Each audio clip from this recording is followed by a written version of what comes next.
Since many of us are looking for a new person for a spooky, scary story time, I thought I would throw my name into the ring. My name is Samantha, and I live on coastal New England. So I'm going to be just trying this out by telling you some stories about things that either happened to me or people that I've met, and all of it is based around here in New England with the exception of one story from my husband, which I will tell you at a later time.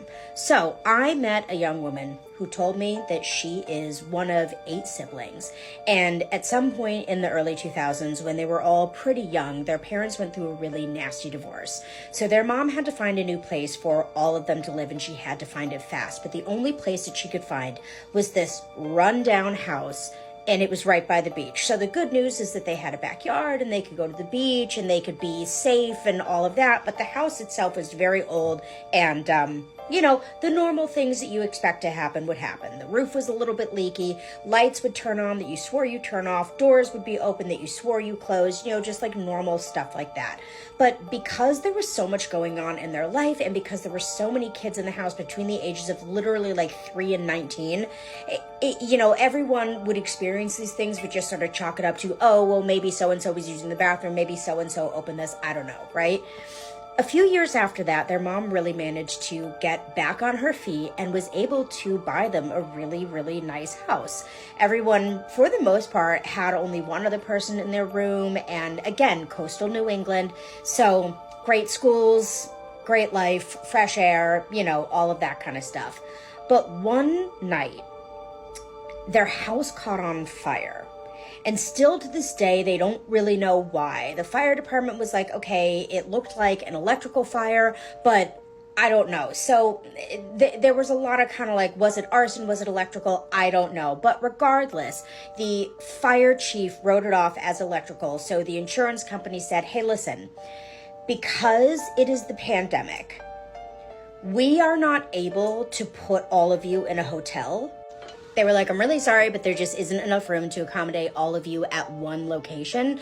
However, we have found a house that is currently like in foreclosure, but like the bank said that they're happy to let you guys stay there and whatever.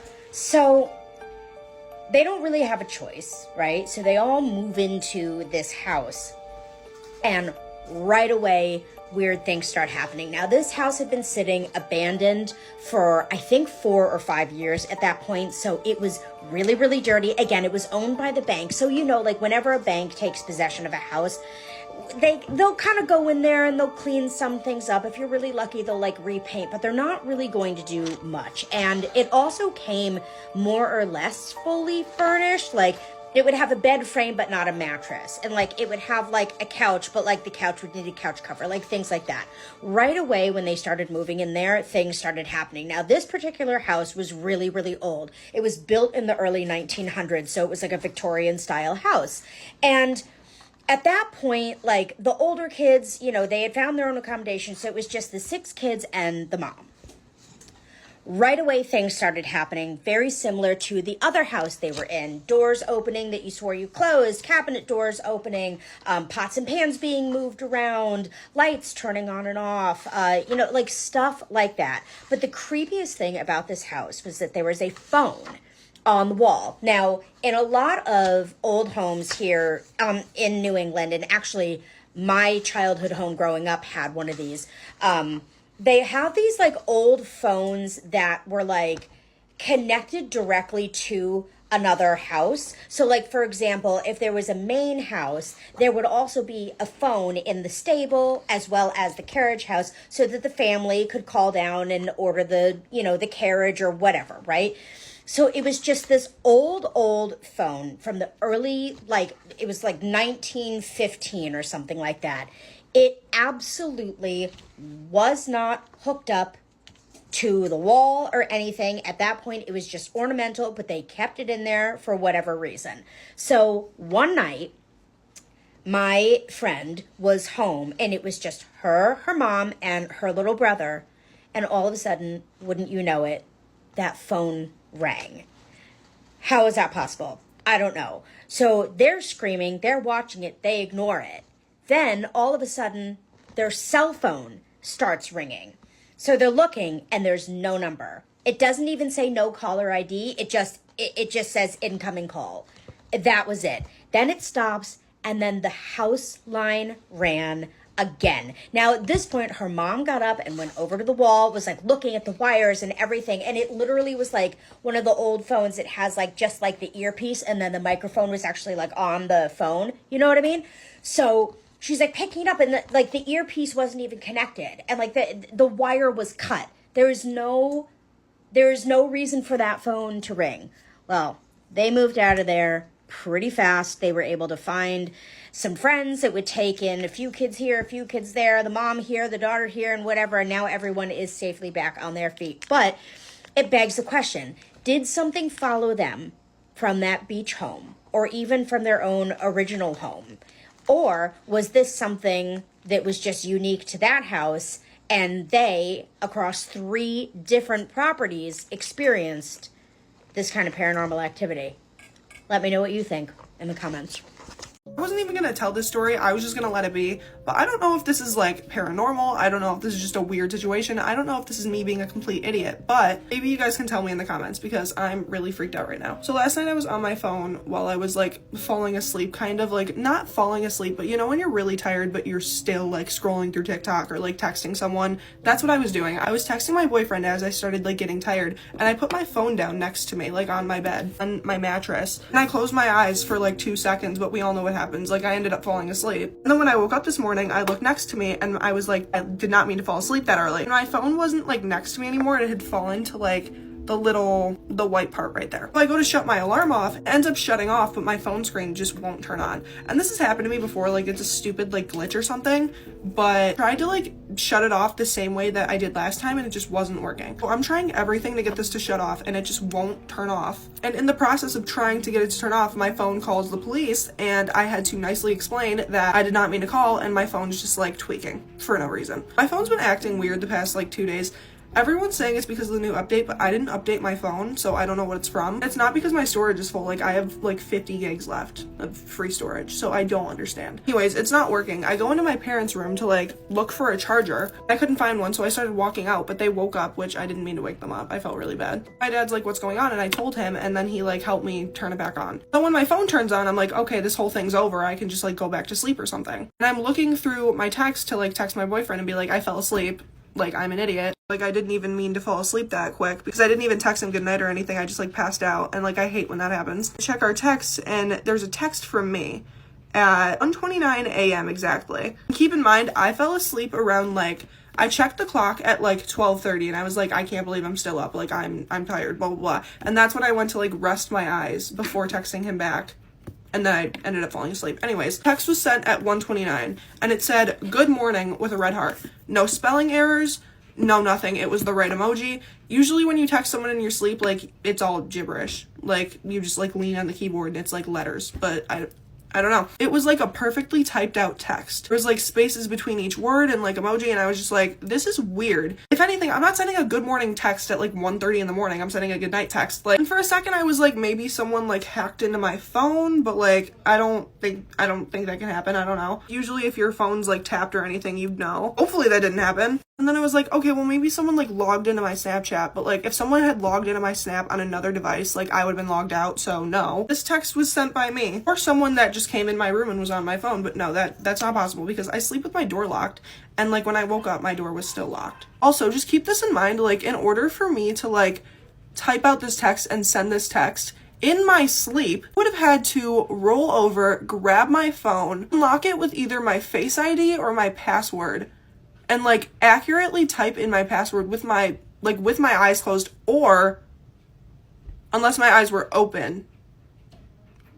That's creepy. I don't like to think about that. Like sleepwalking or like doing anything in your sleep, like with your eyes open, but you're like mentally like you're asleep. Like, no, that's the creepiest thing ever. I hate that. I think Snap was already open. And like swipe over, specifically pick his texts and like text him. And then to fully type out with no spelling errors and the right emoji. What? Yeah, autocorrect is a thing, but to get the emoji right and like have no other emojis, like specifically pick out the red heart out of all of my recents, which is so random, and my recents are never like in a specific order, like they're always like switched around. Maybe, just maybe, I woke up for 2 seconds, but I feel like I would remember that, and also I wouldn't be sending a good morning text at 1:30 in the morning. Like, even when I woke up, I knew that would not make sense. So I texted my boyfriend, and I texted him on, like, messages, and I was like, can you send a screenshot of our Snap conversation, because it's, like, lagging. I just figured it was lagging. Like, I was waiting for it to go back to normal, and it never did. Apparently, I texted him at 1:29 in the morning. I don't know, let me know what you guys think about this whole thing, because I'm actually really creeped out. No, I'm just, like, freaked out. Like, I don't know how to explain it other than that wasn't me. But, like, if that wasn't me, then who was it? Scary story. My friend, I was probably about 15 or 16 years old, and I was at my friend's house, and her and her sister, their uncle was telling this to us, and he is now since passed on, God rest his soul, and but he told us a scary story, and then he came and stayed with them in Regina at the time, and they're like, oh, what come you're doing here? And he said, man, I got spooked out. He was like, I was on the res and I got spooked out. He was like, so I'm just kind of like laying low for a while, just come change the scenery or whatever.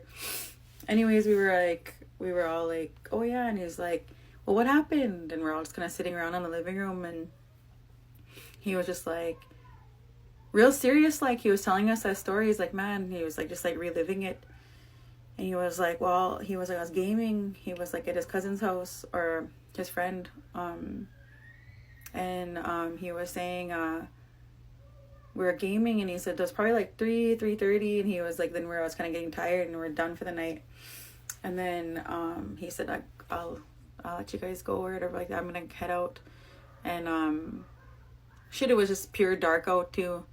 And he was like, shit, I gotta walk home or whatever like that. So anyways, he dabbed up his cousin, and he said, later, bro. And then he was like, hey, I don't know. And they just said goodbye, and then he left. And it was dark out, and he had kind of quite a ways to walk, but it was in the kind of a subdivision, or like a town site. And there was light posts like between here and there.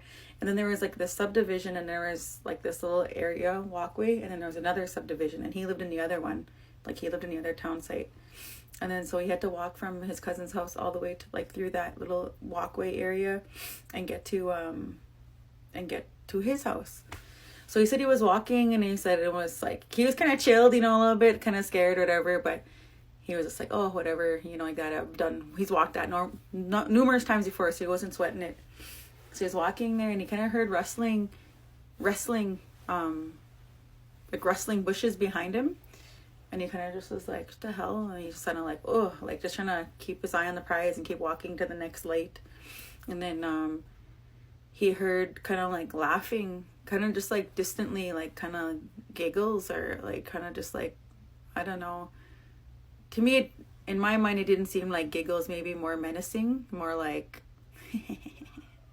more not like, I don't know, man, what he was saying. Like he heard giggling and like wrestling in the bushes, and they kept running, and so he just started picking up the pace, man. He's like, shit, I'm out of here, man.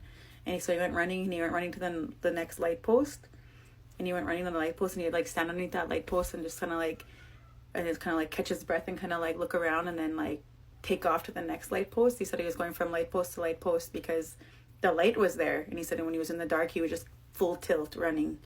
And he was like, he said he could still hear like sound like something was chasing him or like following him, and like laughing. And he said he just like was freaking out. He was like freaking the hell out. And then he stopped, and like he like turned around, and then he was underneath the light post, and he stopped, and he turned around, and he could see something rustling in the bushes. And then he said all of a sudden he seen Joker. And you know what you look like on the side of the cards, what those like jesters look like? He said it was a jester, and it had like a thing on, and it was walking on its hands, and it just like looked up, and it just had this really like ugly ass face, and it just started like running towards him on its hands, and its like legs were up. And he said as soon as he seen that, he was fucking out of there, man. He said, I don't think I've ever ran so fast in my life.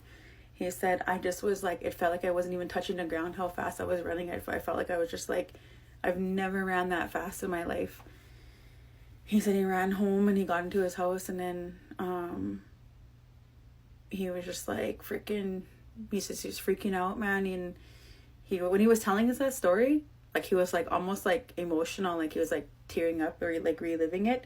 Like there's no way in hell he was making that shit up. Like he was just like telling us a traumatic event that happened to him. And I think about that all the time. I mean, like I that's one of the probably scariest things I've ever heard. Like I always just think like, yeah, jester, like just like Joker face, like just. I try to do it here. I'll show you guys. So I told this story already once on my TikTok, but I think people thought that it was fake because of the way I conveyed it. So I'm going to tell it again in a way that I think people are actually going to take it in for what it is, okay? Because this is a real true story, and it's why you should never make friends at a bar or make friends and fully like put your trust in them, okay? This was like my moment of realization that you cannot trust other women just because they're women. Like, not everybody is a girl's girl. And this is what solidified that for me. So one night I went to this bar by myself because I didn't want to go home. I was in a really abusive relationship with my ex, baby, father. So whatever, I didn't want to go home to get belittled, beaten, and whatever. So I decided to go to the bar by myself. Now, I would have gone with some friends, but I had moved away from my hometown for this motherfucker. So I had no friends. And so I decided that I was just going to go by myself, clear my head, get a couple drinks, and then I would go home. Hopefully he'd be sleeping by then. So I order myself a Paloma. Those are so good. Don't sleep on those. It makes me feel like a rich bitch when I order one of those. Like, hey, can I please get a Paloma? And they look at me like, you know what the fuck that is? Anyways, yeah, so I order a Paloma. And I'm sitting there, I'm drinking it, I'm minding my fucking business. I'm literally not conversing with anybody because I am depressed. I'm thinking about what's going to happen to me when I go home. When in comes this girl who introduces herself to me as Maggie. And I'm using her real name because I don't even think that was her real name. I think she just gave me a random name, which in hindsight, I should have done the same. So then she asks me what I'm drinking. I tell her what it is, and she orders 2 more and pushes one over to me and, you know, gets one for herself. And then we just have like normal bar small talk. At the time, I thought that she was going to be like one of my friends, you know. I thought she was a safe person. I thought she was cool to hang out with, and that it would be like a good, you know, little dynamic to get me away from this abuse. Come to find out, I was wrong about that. Fast forward, the bar's closing, and I'm drunk, and I still don't want to go home because at that point, like, I know that guy is still awake. I know that I'm going to go home, and he's going to be like, you cheated on me, and then bop, bop, bop, bop. So couldn't do that. Didn't want to do that, and I had nowhere else to go because, like I said, this was a new area for me. I moved away from my friend's family and everything to live in this guy's house with him. So whatever, Maggie could tell that I didn't want to go home, so she invited me to go to what she was going to after she left the bar, which was she was going to go to like a bonfire at her friend Josh's house. Again, using the real name because I don't think these are their real names. So stupidly, I was like, yes, I will go with you because I don't want to go home. The car ride was fine, okay? The car ride was great. I remember jamming. We had all the windows down. Honestly, I felt like I was riding in the car with my best friend. Like, it was those type of vibes. It was vibes. So then she starts driving down this, like, dirt road, which isn't, I'm thinking, like, okay, this person probably lives on a dirt road. Like, we literally live out in the middle of nowhere, so I'm assuming that she knows where she's going. Okay, everything's fine. Then instead of pulling into like some kind of neighborhood or even like a driveway or anything like that, she pulls into a clearing, turns the car off, and then literally just turns to me. Like, she just turns to face me and she just stares at me. And I'm like, can I help you? Like, so at that point, I just assume that something's wrong with the car. And I'm like, what's wrong? What's going on? Is everything okay? And so calmly, this girl looks at me and she goes, get out of the car. I'm sorry, what? What, to get out of this car? You want me to get out of my seat? And at first I was like, dude, I'm not going outside. It's dark outside. I'm scared of the fucking dark. Hell no. She wasn't having it. She just wanted me to get out of the car. She pulled out this little tiny, like little small pocket knife, like something that like wouldn't even defend off a freaking cat, you know? So I don't really know why I was so scared. I don't want to be stabbed by anything, you know? So I got out of the car, and then she gets out on her side, comes around to my side, stares at me for another like maybe 5 seconds, I don't know. And then she says, I'm gonna give you a 20-second head start, okay? Like literally like, okay, okay? Girl, what do you mean? I couldn't even believe what I was hearing. What? You have got to be fucking joking with me. You have got to be fucking joking with me right now. This is not happening. So I stand there for another like couple seconds, not really believing what she's saying to me. And then she literally is like, I'm giving you 20 seconds. She said it one more time. She said, I'm giving you 20 seconds. You should probably take the 20 seconds. What? So I start sprinting through these dark ass woods with my boots on. I'm drunk. I'm disoriented. I don't know where I am. I've never been in these woods before. I've never been on this road before. As I'm running, I can hear her running behind me. And she did give me 20 seconds. It was probably like more like 10 seconds at that point, but she gave me a couple seconds to like sprint for my life through these woods. And like as I was running, right, she's behind me. I can see a flashlight, and then I start to see another flashlight, and I'm like thinking to myself, like, okay, what the fuck is this? And like maybe this is her friend. This has to be her fucking friend. This has to be Josh, right? So I'm running for my life. They're following me. Both of them are following me. I don't have my flashlight on. I'm kind of far ahead of them, okay? Like, I can only see their flashlight and barely hear their feet, like, pitter-pattering behind me. So I get to this river, okay? I don't want to cross the river because I know, like, I'm going to get stuck in this river. Like, it's going too fast for me to cross in a timely fashion so that they're not going to get me. So I scope everything out as best as I can in the dark, and right to my left, there's, like, this hollowed out log. And so I dive in there, like fucking literally like blink into this fucking hollowed out log. Don't know if there's an animal in there. Probably just chilling with the spiders. I don't care. I shit you not. About like maybe 10 seconds after I nosedived into that hollow log, I hear them. I can hear them running right next to the river, like right where I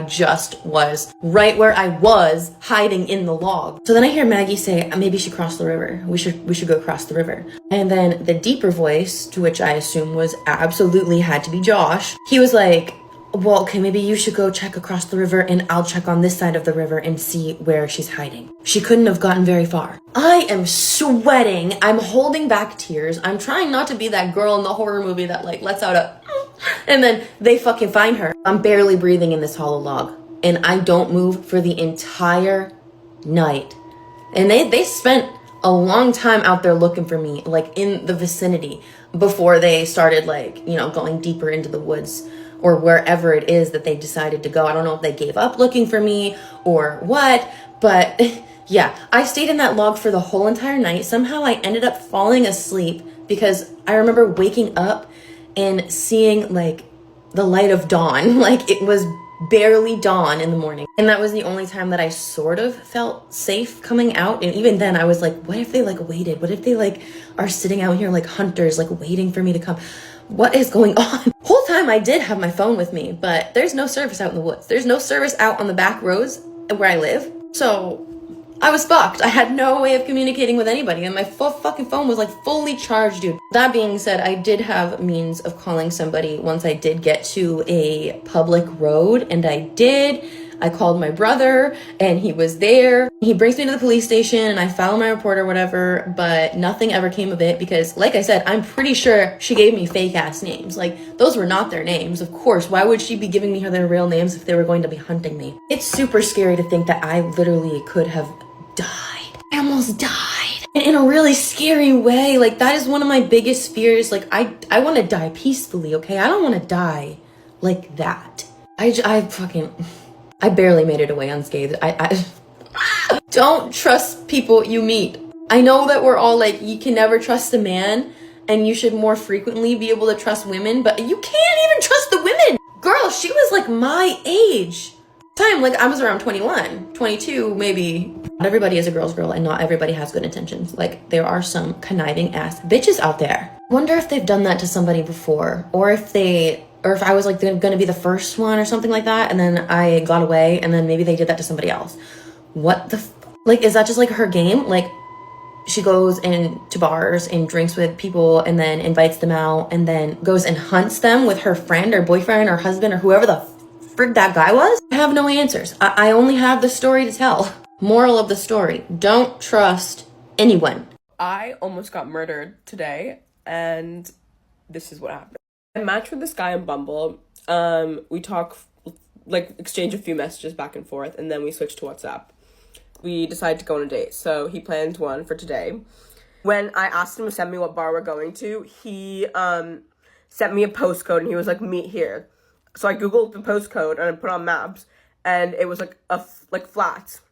There was like a residential street, so I was like, what is this? I don't want to meet here, like, can we just meet at the bar? And he was like, no, just meet me here, we can walk together. And I was like, can I just please meet you at the bar? And again, he was just like, just meet me here. Obviously, I was still gonna go to the bar. He eventually told me the bar's name. And I am coming, well, I was supposed to be in the office today, so I would have been coming from wherever my office is. And he chose a place that's like an hour away by tube. And it's a Tuesday, so I didn't really want to do that. I was like, that's too far. I don't want to be back late and then end up having to take like a really expensive Uber back to my house. And he was like, it's not far at all. Like, just walk across the bridge and then you can tube to one stop, which it wasn't. It would still take me about an hour to get there. So I was like, no, can we just meet somewhere in the middle so that we can both travel? It's not just like, I don't know. It's because he lives in that area that he wanted to do that he chose the bar in. He was adamant on not changing the location. And he was just like, why are you making such a big deal out of it? It's not a big deal. The Uber's not expensive. He like looked up the price. And he was like, it's only £15, which it would not be, because from my house to like the bar by Uber would be like probably £30, especially late at night. There was a bit of back and forth, and then I was like, okay, you know what, let's just reschedule for a different day, because this is obviously like not working, and now we're just like in a bit of a fight, so it's just weird and awkward, and maybe we shouldn't even go on a date. I didn't say that part.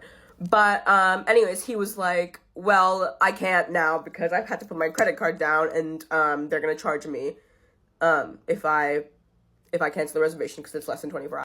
I went onto the website of the bar and I clicked reserve a table. You did not have to put your credit card down. I could easily you just have to fill out your name, and that's it.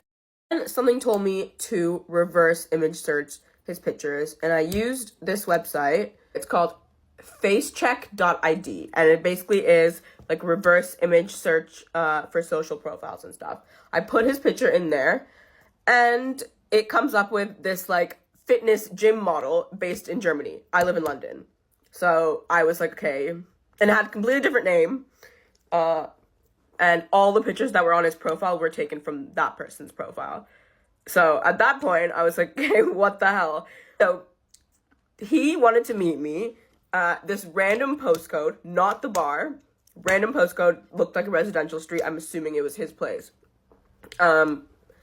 He was adamant on not changing the location. He specifically wanted to meet there, and he would not meet me halfway. He lied about the credit card, putting it down. And then he's not even real. So I don't know what the intention was. I don't know what would have happened if I went. And it's supposed to be in a few hours. So I obviously have not done anything. I screenshotted the profile, the fitness model's Instagram, and I sent it to him. But now I'm really scared, actually. So I reported him on Bumble. I'm going to block him on WhatsApp before he even responds, because I don't know what would have happened, but everything is just like alarm bells. And I'm pretty sure that would have been the last day that I was seen alive. So yeah, that is how I almost got killed. People think the Grand Canyon is empty after dark, but if you camp near Bright Angels Point, you might see something glowing in the cliffs long after sunset, like an office building covered in rock.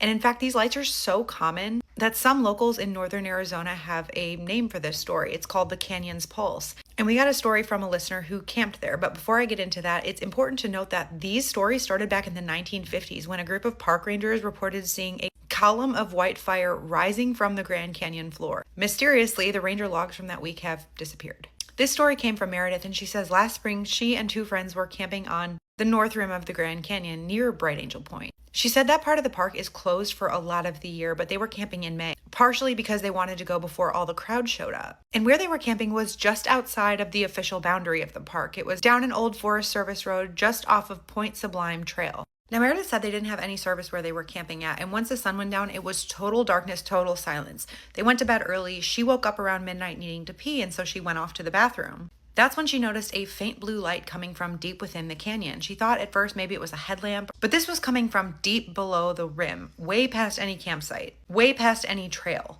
She quickly rules out that it's a headlight or a flashlight because it pulsed 3 short bursts and then it went dark. She could not for the life of her figure out what it was. So she woke up her friends, they went to the edge of the rim again and they were looking for this light, and that's when it reappeared. But this time there were more of them. The original light lit up and then there was another one to the east, but she said this must have been miles from the original light. They all stood at the edge watching and they see a third light come on, and they're all pulsing and blinking in different patterns and different rhythms, and it almost seems like they're sending signals to each other. And that's when she said something happened that she still can't really explain, but her friends saw it too. The whole canyon, for a split second, lit up as if from within. She said, I swear to you, it looked like there were actual windows glowing behind the rock face like an office building lit up at night. She said you could even make out the pattern, square shapes of light stacked in rows fading deep within the canyon. And then she said as suddenly as it lit up, it went dark, and that's when they heard a low mechanical hum coming from deep down below them. And at that point, they noticed a dark helicopter that swept over the rim. It was totally dark, totally unmarked, and without lights. She said they didn't even hear it until it was almost right above them, but it turned into the gorge and then disappeared completely from sight. When the helicopter disappeared, the 3 lights that they saw originally also went out completely. The next day, they went over to the overlook at Bright Angel Point, and they were looking for any signs of campsites or anything from down below that could have explained what they experienced the night before, but they couldn't find anything. And they actually ended up telling a ranger what they saw, and he said, oh, those were probably just survey drones. So Meredith said she asked him, like, what kind of survey drone can make the inside of a canyon look like an office building, and he didn't answer. They stayed one more night, but didn't notice anything strange. So they camped 2 nights, and then the following morning, they left and were driving toward Jacob Lake, and they were going to grab some breakfast. They ended up stopping at a diner that she said looked like it had been there forever, and their server was this older woman with her hair pulled tight into a gray bun. She was pleasant, she was polite, she was making conversation with them, and so they told her about the black helicopter and the lights they saw in the canyon. But this woman didn't even bat an eye. She's like, oh, you saw them, huh? And they're like, we saw them. What do you mean? She's like, yeah, y'all aren't the first people this month to see them. We call that the canyon's pulse. And then she leans in and she's like, back when I started here, the rangers used to come in here and they would talk about these pulsing lights and nobody knew what they were. Not even the rangers. They would show up, they would pulse, a black helicopter would fly down, and then they would all go out. Meredith and her friends press her for a more concrete answer, but she said she doesn't really know much. And she said some people say they're survey drones, and that makes sense, sure. Other people think it's related to the Cold War experiments they were doing at Camp Navajo. She tells them that they'll never admit to anything, though. But then she says, I think that it's the canyon itself. I think the canyon watches people. I think it's alive. And then Meredith and her friends are like, why do you think that? The woman smiles and she says, yeah, when I was young, I was hiking with my brother, and I swear the whole canyon lit up like a city. There were lights coming from everywhere. And I just felt like the canyon wanted to be seen. I can't explain it further than that. It's just a feeling that I... And so Meredith's like, well, has anyone else around here seen it? Or what do they think? And this old woman's just like, nobody around here thinks anything. Everybody around here knows. Meredith said she's been back to the Grand Canyon twice, and although she hasn't seen the lights again, she just has this feeling now that there's something buried and ancient there that's hiding in plain sight. So yeah, let me know your thoughts. I've only been to the Grand Canyon once when I was too little to remember it, but I would love to go back. So anybody local, please weigh in. If you're new here, my series is called Spooky Scary Storytime, and I try to post a new story almost every single day about the things that people experience that they think nobody else would believe. 6 years ago, a medium told me if I did not leave my house, that something was going to kill me. Summer 2018, I moved with my son to North Carolina where his dad was stationed. He had been living in the house that we were renting, but we didn't have anything, just the couch that we were sleeping on for a little bit because we were gonna order a bed and it was not gonna get there until November. So we decided we were just gonna sleep on the couch. Every other room was completely done and ready to go. 2 weeks later, I started at my new job at Lux Salon in Raleigh. I started the same day as a girl named Veronica. Found out the day before I started that I was pregnant with my daughter. What's relative about that is at night when you first are pregnant, when you're pregnant the whole time, you have to pee a ton. And my husband at the time and I were sleeping on the couch because we didn't have a bed until November, and it was September at this point. And so the first time I have to go back to the bathroom in the middle of the night, my eyes are adjusted, I sit up and I start walking towards the bathroom, which is like down the hallway. And I feel a heaviness, and then I feel like I'm walking through a black shadow. I freak out, I flip on the light really fast. Obviously there was nothing there, and I kept that light on. The first instance of something like spooky happening, But at night, things would fall off of the walls, and it was terrifying to me. So I'm telling everyone at work, like, you know, I'm the new girl, I'm weird, but I have all this stuff happening to me. So I'm discussing everything, and Veronica's like listening and stuff, and we're becoming, you know, like buds. She's clocking it. I didn't know her mom was a medium, and she didn't disclose that, nor do I think that necessarily she told her mom any of this. One night it got really scary because it was like 8 o'clock at night, we're around the dinner table, and there's banging on the side of our house, and there's no windows on that side. So I text my neighbor, I was like, hey, are you banging on that side of the house? She's like, oh my gosh, no. And then suddenly the banging was upstairs above us and in my son's room. My son had been screaming like twice for whatever reason at night, which is very unusual for him. So that freaked me out too. So my husband runs upstairs and he can't hear the banging, but I can hear the banging. And I'm like, he's like, there's nothing. I'm like, it's banging still. He runs downstairs and the banging is on the side of the house again. I don't even remember what we did that night. I blacked out. I don't remember anything. I don't even remember telling my family it was happening, but I told the girls out at work. Okay. I was like, listen, this is happening and this is creepy. I'm pregnant. Finally, we have a bed, okay? So I don't have to do the spooky bathroom trips at night. So we have a bed, we live upstairs. One night when I was pretty pregnant, I shot up in bed because I was being choked. And I'm sorry if I'm talking about this like very nonchalantly. This is my 4th time recording this. The last time I recorded it, like just 5 minutes ago, the audio was gone. So I should actually check and see if the audio's working. Okay, it's working. Wake up, I'm being choked. And it's not like reflux like you get when you're pregnant. It's like I felt like someone was choking on me. I sit up so fast. I'm like, it's hard to breathe, but I catch my breath. And I'm like, and I just think, okay, reflux. Because I'm scared. I don't want to admit that there's something spooky going on. I had a relationship with God, but not really.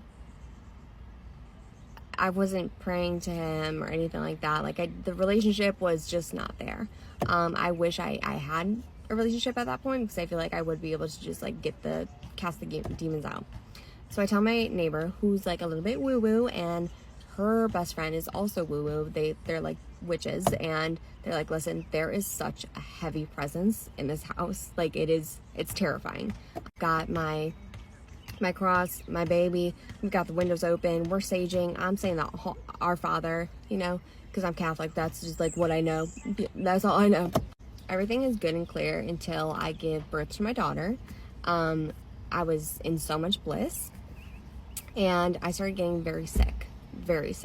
I had rashes all over my body, I couldn't bend my fingers, like it was very progressive. And I kept getting more and more sick. I went to the emergency room. I went to my OB/GYN. Like no one can figure out exactly what is going on. So I get on this like antibiotic type of thing. And I start feeling good on Friday. Monday, June 10th, baby, is when my AVM bursts. I didn't know I had my AVM at all. So all I think is I have a massive headache. It was to the point where I could not go to sleep. And I have my whole stroke story on my profile. You can go and listen to it. So I'm going to really skip ahead. Go to the hospital in June. I'm home by October. I realized because of my stroke, I can't go up and downstairs. At this point, like I was in a walker for assistance. We need to buy a house. We buy a cute little ranch. And I tell all the girls at work, like, oh my gosh, like, I bought a house. And Veronica goes, wait, so you're not in that house anymore? I'm like, no. She goes, okay, my mom wrote you a letter. When I say this letter blew my mind, go to part 2. You guys want to hear a scary story? It reminds me a lot of Insidious, but it's real. One time when I was babysitting these 2 girls, talked about them in a video before this. We were going to call the older one Luna and the younger one Aura. That's what I called them last time. I was babysitting, and the older one had an imaginary friend that she called Pete. I would always sense weird energy in this house. Disturbing, dark, like not good, friendly Casper the Ghost. And then one time, the oldest Luna at the time was, I want to say she was 3 or 4. And the baby, Aura, was like 6 months old. And I had put Aura down for bed. Put her in her little swaddle, got her all set up. She was snug as a bug, cute, perfect sleeping. And me and Luna were out in the living room because I was like, okay, we can play one game together like before you go to sleep, because Aura obviously went to bed a little bit earlier. Then we pulled out like Candyland, some board game, which obviously she doesn't know how to play the ins and outs and the rules because she's 3. But when we were playing, she had another little character and it was Pete's, right? And every time, I swear to God, I would look away, I'd look back and it would move, and she'd be like, oh, Pete moved it. And I'm like, okay, Luna, like, you obviously moved it, you know? Like, she's 3, and I know she's just like, you know, she doesn't know how to play the game. Now I know it was literally this dark spirit that was moving it, but stay with me. I'm like, okay, Luna, sure. And then out of nowhere, we're playing, and the TV was on in the background, excuse me. And Luna goes, I love this song. And I'm like listening. I'm like, what song, baby? Like, I don't hear any music. And she said, oh, the song that Pete is singing to me. She said, it's a song that my daddy plays on his guitar because their dad played guitar, I guess. Like, I'd always see the guitar.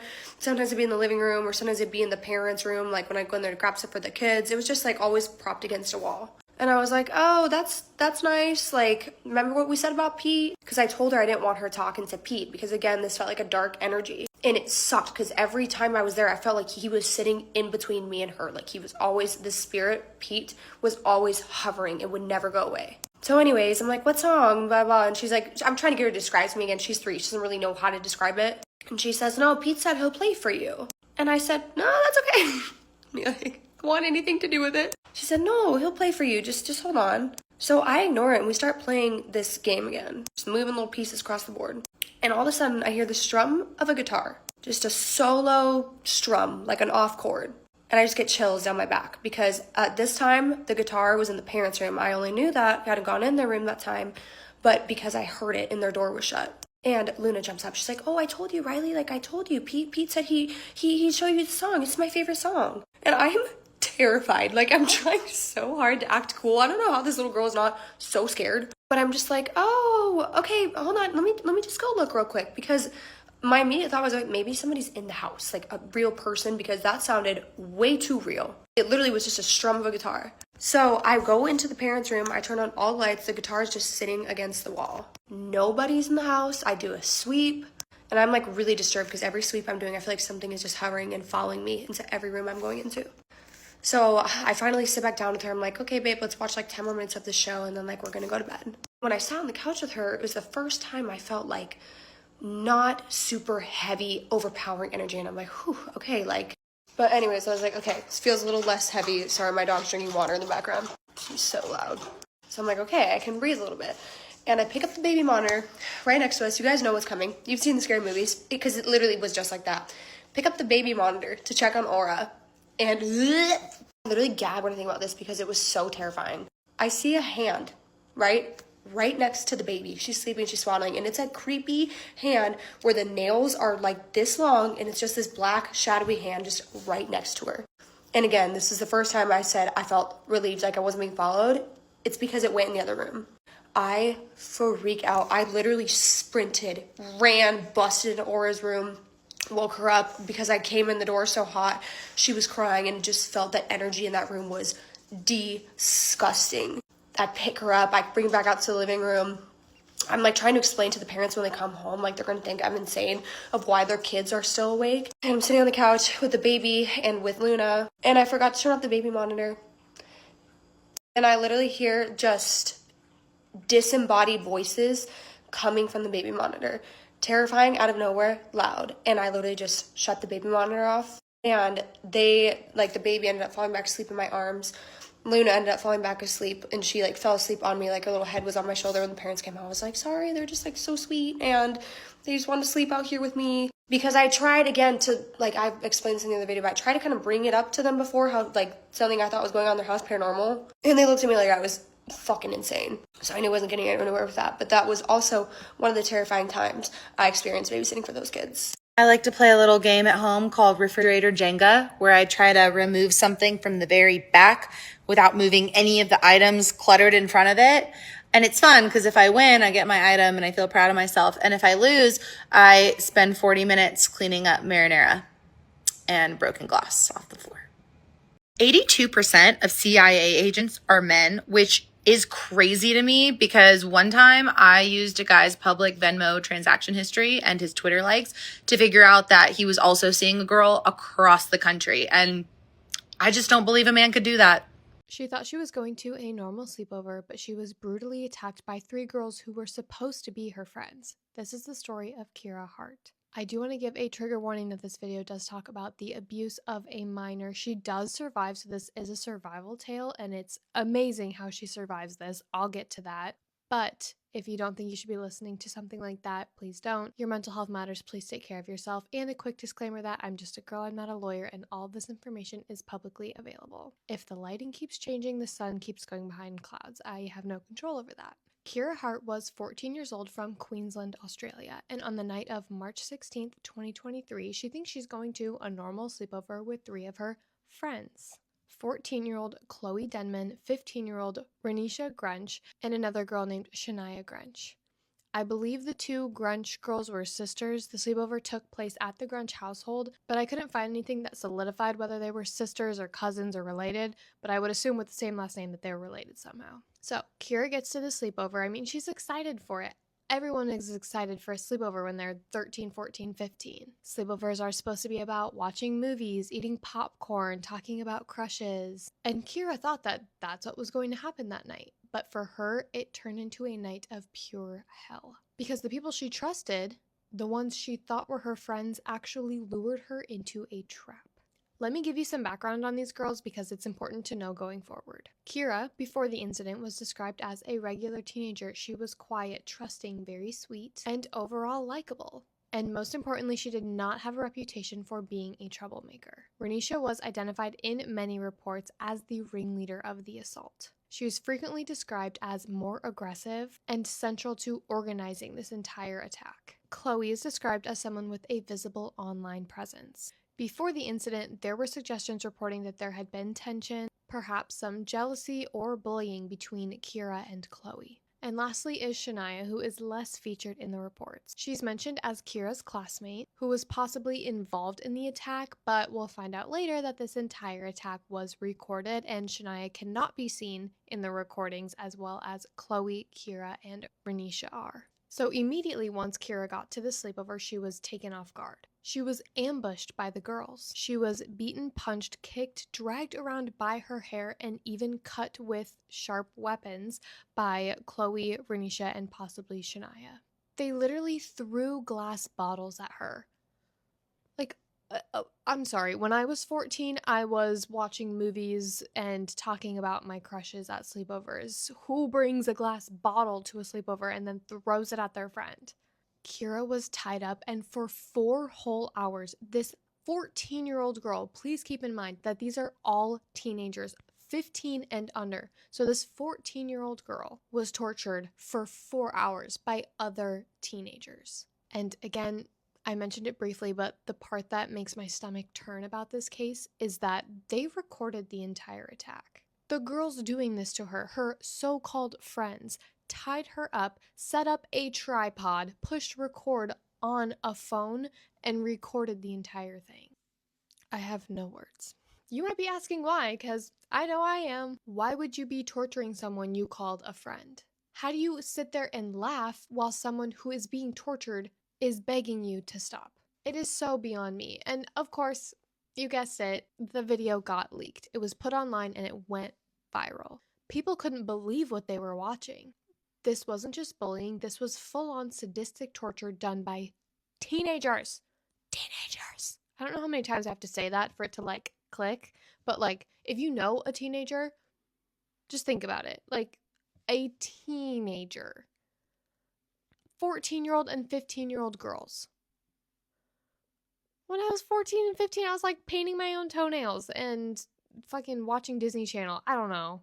Maybe not at that age, but you get my point. One report says that after the attack, her friends walked Kira back home and told her mom that she had been, quote, jumped. Her mother opened the door and seeing her daughter visibly bruised, beaten, bleeding, she was in complete and utter shock and immediately took Kira from the girls and took Kira right to the hospital. She was examined immediately and was found to have multiple injuries. She was then rushed into emergency surgery in an effort to save her Doctors found a broken nose, a broken jaw, bruises, and cuts all over her body. Those were her physical injuries, but honestly, the emotional toll that took on her, I can't even begin to put into words. I cannot even fathom that, and there's no way I can be able to describe that. The damage of something like that to a 14-year-old. I seriously don't even have the words. Thankfully, Kira came out of surgery and survived the attack, which is amazing. That is great, and Kira is so strong for that.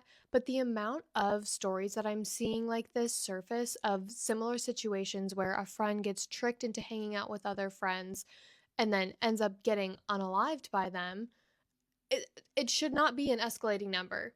If anything, it should be decreasing in the amount that it's happening. But it's getting more and more frequent, and I am getting more and more afraid of teenagers. Seriously, what is going on in the world?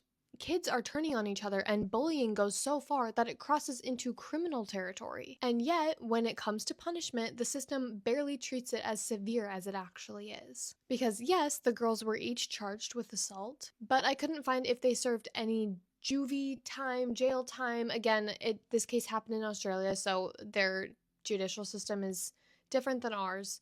But I'm hoping that they spent some time behind bars, because what the fuck? They were minors at the time, which made people think that they were just going to be given a slap on the wrist and that they were going to be able to walk free.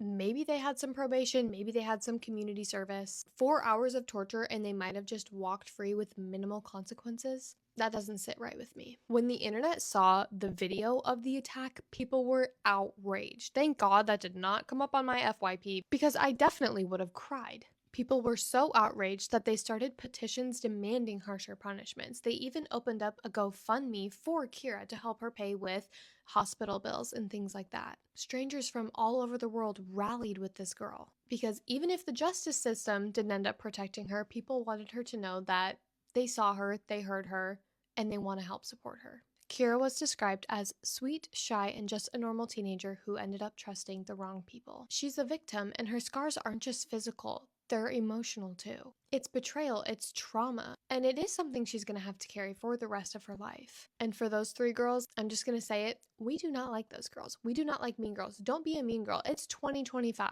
Don't be a mean girl. Can the world just collectively agree to be a better place and stop bullying people and stop unaliving people and stop torturing people? Thank you very much. Imagine being so cruel and so hateful that you think doing something like this is okay. At 14 and 15 years old, you've already decided that you're capable of torturing someone and then laughing about it. That's not just teen drama, that's incredibly narcissistic and very dangerous. But at the end of the day, this case is not about them, it's about Kira. She survived, she's strong, and she deserves to know that the world has her back, that people are demanding justice for her, and that she's not defined by what happened to her. Kira Hart deserves so much better. That is all I have on this case, but I would love to know your thoughts in the comments. Are you as mad as I am about it? Do you think the girls will actually ever face real consequences for what they did, or will they walk away with a slap on the wrist? I post true crime videos, so if you like that type of content, follow so you don't miss my next video, and please stay safe out there because you never know what's right around the corner. Be careful at the next sleepover you go to. Really make sure that they're your friends, because sometimes bad shit happens. This is a story time of the haunted house I grew up in and what made me get into the paranormal. So I moved into this house when I was about 4 years old. My sister would have been about 2. It's about 15-20 minutes out of Geelong, and for the first year of living in this house, nothing out of the normal happened. The first time I remember experiencing anything in this house, I was asleep. I felt tapping on my shoulder, so I turned over because I thought it was one of my parents, and I see this, what looked like a wolf, and I swear to God, I swear on my whole damn life, I saw this thing. I screamed, I called out for my parents. I thought someone had broken into my house wearing a wolf costume. Little did I know, this thing was really there, but it wasn't human. From then, I would not sleep in my room. I would refuse to sleep without either one of my parents. So me and my dad often used to sleep on the couch. Now, down from our couch was a hallway, and at the end of that hallway we had our playroom with all of me and my sister's toys. There was a really, really bad smell that used to come from that room. It smelled like rotten. It was gut-wrenching. Outside of that window of our playroom, we had our trampolines. So me and my sister were always out there. There was always this lady looking out the window. An old lady looking out the window watching us jump on the trampoline. Obviously I told my parents what I was seeing. They didn't believe me. When my dad and I would sleep on the couch, we would hear whispers coming from down the hallway, and this one night it was distorting the whispers. They were very loud, and I kept saying to my dad, "Can you hear that? Can you hear that?" He was like, "Yes, just go to sleep, forget about it." Next minute we hear smash, glass shattering. Earlier that day, we had gone for a walk with our dog, and I'd picked up a bolt off the ground. I put this bolt on the bench when we got home. This bolt had flown across the kitchen and smashed our oven door. Of course, we've all shit ourselves and we've run out the front door. We didn't come back for a few days. We stayed at our grandparents'. The day we come home from our grandparents', our smoke alarm kept going off. We ended up taking the batteries out of the smoke alarm because it was battery operated, because this thing was just going off non-stop. That thing with no batteries, no power, that thing still was going off. We didn't think much of it. We thought something was faulty. Obviously we told all of our family and friends what had been going on in this house, what we were experiencing. None of them believed us, so we said, okay, this Saturday night, come over, bring cameras, experience what we're experiencing. Of course we wanted to catch what was happening on camera. My uncle is the biggest skeptic, so he was going around the house taking photos in every room, taunting what was in these rooms. This is one of the photos he took in the office. Can you see what I'm looking at? What is that? What is that? My uncle ended up calling my dad saying, "I've caught this on camera. What is this?" We could not explain what that was. I had not seen it. No one knew what this thing was. Next Saturday night we had a 40th to go to, so we got home. Some family stayed over at our house. Obviously I didn't want to sleep on my own, but my parents didn't want to sleep with me, so I threw a tantrum. I would not sleep. I was crying, I was screaming. My parents had had enough. My dad used to smoke, so he said, "I'll go out the front for a smoke and then we'll work out what to do, like, to get me to sleep." My dad come back into my room and was like to me and my mum, "Why did you trash the house?" And we're like, "What do you mean?" He went to our family that was staying at the back of the house and was like, "Why did you trash the house?" And they were also like, "What do you mean? We've been in here the whole time. We would have passed Chloe's room if we went to the front." What my dad walked into, we can still not explain till this day.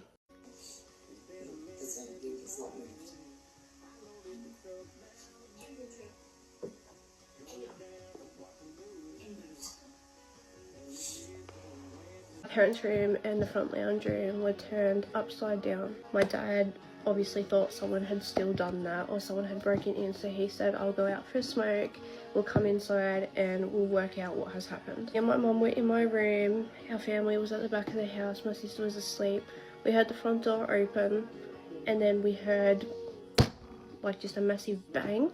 The front door slammed shut and then just like a plop. We had all run into that front room, my family included, that was staying over, and my dad was unconscious on the floor throwing up green stuff. Obviously we called an ambulance because we didn't know what happened. The paramedics got there, they took his shirt off to put heart monitors on his chest, and they found this scratch and these scratches on his back. He also had scratches down his face, neck, and he was in a neck brace. While my dad was getting treated by the paramedics and he come to, I told him, and this is all on video, that I had seen that wolf in that lounge room where he was laying unconscious. Obviously at this point my parents started believing me that something was off in this house. So much stuff was happening, things were flying across the room in front of our eyes. TV channels were switching while we were watching TV.